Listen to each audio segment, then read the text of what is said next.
ഒത്തിരി നാളുകളുടെ കാത്തിരിപ്പിന് വിരാമം ഇട്ടുകൊണ്ട് കേട്ടോ നമ്മുടെ ചെക്കൻ നമ്മുടെ കോട്ടയത്തിന്റെ മണ്ണിലേക്ക് വരുവാണ്.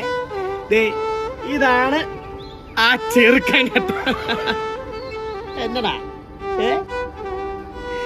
ഇവനുണ്ടായ അന്ന് മുതൽ നാളെ പോകുന്ന ദിവസം വരെ ഓരോ ദിവസം ആ വീട്ടുകാരെന്നെ വിളിച്ച് അവരുടെ ഈ ചെറുക്കന്റെ വിശേഷങ്ങളെല്ലാം ചോദിച്ചും അറിഞ്ഞും അവസാനം എല്ലാ കാത്തിരിപ്പുകൾക്കും വിരാമമായിക്കൊണ്ട് നമ്മുടെ ഈ ചെറുക്കൻ നാളെ അങ്ങോട്ട് വരും. ഇവര് രണ്ടുപേരും മാത്രമേ ഉണ്ടായിരുന്നുള്ളൂ. അതുകൊണ്ട് തന്നെ അധികം ഒച്ചപ്പാടും ബഹളങ്ങളും ഒന്നുമില്ലാണ്ട് രണ്ടുപേരും ഭയങ്കര സൈലന്റ് ആണ് രണ്ടുപേരും കേട്ടോ. ഇനി ഒറ്റക്കൊക്കെ ആവുമ്പോ എന്താവുന്ന് കണ്ടറിയണം അല്ലേ? ഇപ്പൊ ആള് ഭയങ്കര പാവ, ഭയങ്കര ചക്കരയാ പാവ. എന്നാടാ